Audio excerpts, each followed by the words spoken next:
This is Dr. Andrew Jones. In this edition of Veterinary Secrets, I'm going to show you how to treat your dog or cat's abscess at home.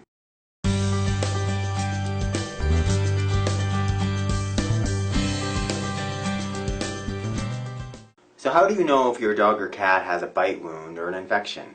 So for instance here, and I'm going to be demonstrating on Lewis and throughout this video, if he'd been running or playing perhaps in the lake and he's jumped on top of a stick, he could have just a puncture underneath the skin here.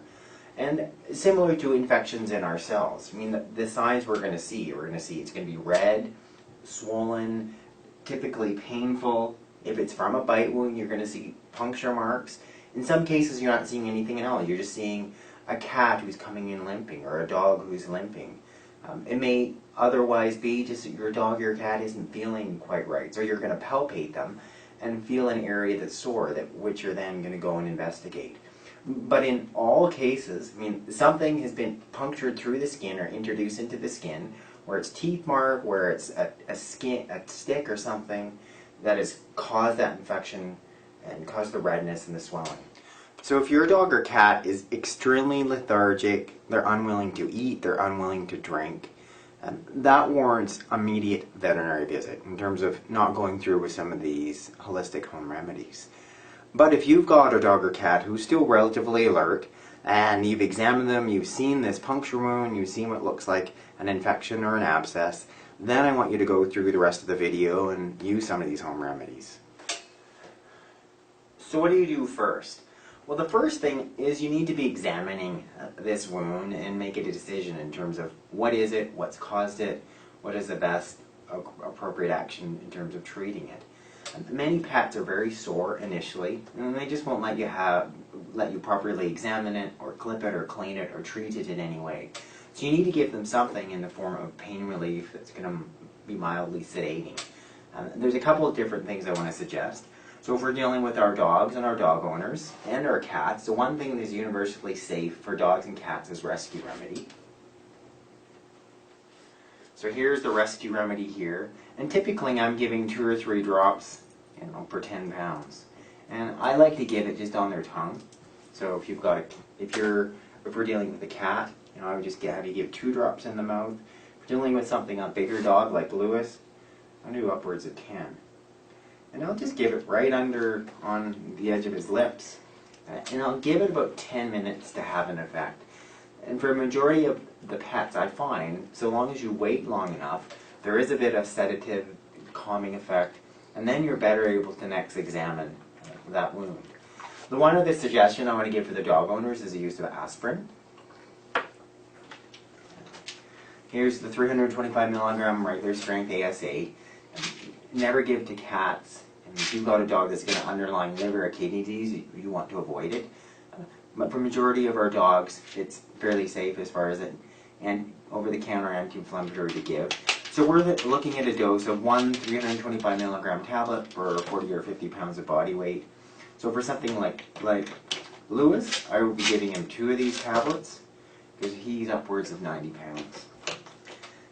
Likewise too, so I would just put them in his mouth orally, drop them in the back of his throat, like this here. Follow up with my 2 fingers right at the base of his tongue to ensure that he swallows them. And then once again, I would wait 30 minutes at least before you're going to actually start working on that wound. You want to give everything time to work so he has some pain relief and he's slightly sedated. It's a lot easier to then go through the next steps. The next step in terms of treating a bite wound or abscess is clipping and cleaning it. And I give you a couple different options in terms of doing that. One, all of you should have blunt scissors. So that's what I want to use here first to show you how easy it is. And you're all going to have this in your house, have it on hand. So let's imagine that Lewis's bite wound is here, right here in his groin. What I'm using is these blunt scissors. I'm being careful that I'm not pulling the skin up. I'm going to cut the hair all around in a circle. You need to get as much hair off as possible, because what can happen, and what I've seen many times with clients' animals, is that the hair isn't removed properly, it mats up, and then it covers those puncture wounds, It covers that abscess, preventing it from draining. The single biggest thing in terms of treating these bite wounds, these abscesses, is having them open and draining, so then the infection can come out. And the only way it can come out properly is if you've removed all the hair, as much hair as possible. So just being gentle, going all around that wound, just clipping all the hair, as much hair as possible. Because we want to know that that abscess can drain out properly, and that hair is not going to stop it. So here I am doing it with just blunt scissors, which you're all going to have on hand. And for those of you who do more animal care at home, I encourage you to get a pair of clippers, and then that's something that makes it even easier. They're very inexpensive. You can go pick a pair up at Walmart for 40 bucks. There are those. Regardless whether you're using clippers, whether you're using blunt scissors, so you've clipped as much hair as possible, so you've really opened up the skin, and now you can easily see where that infection, that bite wound is present. The next step is cleaning and flushing. So in terms of cleaning and flushing the wound, I'm going to give you a couple of different options. One, you can use something such as this, which is Hexadine Flush. It's chlorhexidine is the antiseptic. It's a wonderful antiseptic flush. This is the one that we use for the scrub, for surgical scrub. So it's effective against most of the skin bacteria, and the bacteria they're going to have been introduced from a bite wound. So I encourage you to pick up some Hexadine Flush. So you can get that available at all pharmacies. Another option, if you don't happen to be able even to get to the pharmacy, and it works also quite well, is just concentrated black tea. So then what I want you to do is, if we're using the flush, I've got a bowl here to catch some of the fluid. So I'm going to spread the skin open slightly where the puncture is. I've got myself also a gauze. These are little 2x2 gauzes. You can use a dishcloth, a clean cloth if that's all you have.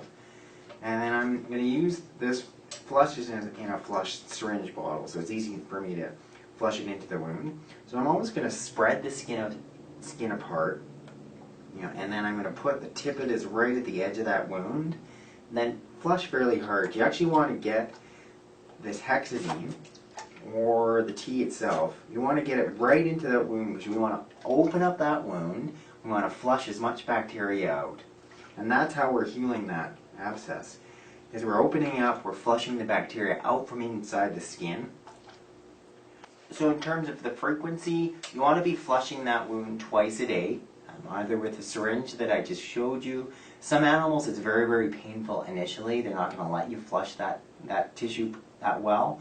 So then you can start out by just using a hot compress on that skin, just enough to clean it, loosen it up, and as the infection starts to resolve, then hopefully they're going to let you actually get in there and actually flushing it out, flushing it with a syringe.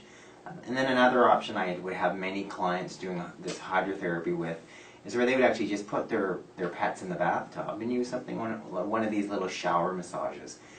The big point of all those things is that you need to get running water or fluid on that wound. We've got to open it up, keep it open so it can drain, and draw that bacteria out. The last step in treating these abscesses at home is then putting something on topically, that's going to be antibacterial, so it's going to deal with the infection that's present, and then once that infection is cleared up, it's going to actually help then the skin heal on itself and close back in again. So I'm going to show you two different options. One is honey. And of all the different home remedies that I discussed, for a variety of different things, honey really is overlooked, very effective, especially when we're dealing with some of these bacterial skin infections, these abscesses, these bite wounds. Honey itself, so it's antibacterial. It's going to deal with most of the common mouth bacteria that are going to cause these infections, dealing with that surface skin bacteria that's present, that is probably causing that infection. Secondly, too, it's also got other components in it that are actually going to help with wound healing and closing that wound up. So it's going to deal with two different things.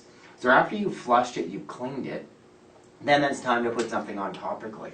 So whether it's honey, so here is a darker honey that is from our co-op. It's a honeydew honey, so preferably you want unpasteurized darker honey. That's the honey that has more of the healing elements. Also, though, just the sugar component of the honey itself It draws moisture away from that wound, decreasing bacterial growth and preventing bacterial infection. So if that's all you have, fine. Just use over-the-counter table honey. So you're just going to completely cover that wound. So as I'm doing here with Lewis, so you're just covering that whole entire area with honey. So it's just, and you want some of that honey to actually get into the puncture wounds themselves. The one other option I wanted to show you is using aloe or aloe vera gel. I find with aloe itself is also antibacterial and is also great for helping with wound healing. My personal preference would be to recommend honey though. And then my personal belief is that it's better as far as antibacterial properties go, and it's going to actually help speed that wound up even quicker. There are two topical options after. So in terms of the steps are, you've clipped it, you've cleaned it, you're going to flush it, you've applied on something topically. You want that wound to stay open for 3 to 5 days. So you want to be flushing it preferably twice daily if your dog or your cat will let you. And then so you're going to clean this honey up again tonight, wipe it off, flush that wound again. So you're going to open it up, get rid of some of the bacteria, put the honey on again, doing that for minimum 3 days, 3 to 5 days. And then after that period of time, that 5-day period, then we know the bacteria is gone, and then we want that wound to start to close up again and have healthy tissue. Thank you for watching this edition of Veterinary Secrets. What I want you to do now is click that link in the box above, and subscribe to my channel. And then when you go ahead and sign up for my newsletter, I can send you my free books on videos on how to heal your pets at home with my top natural remedies.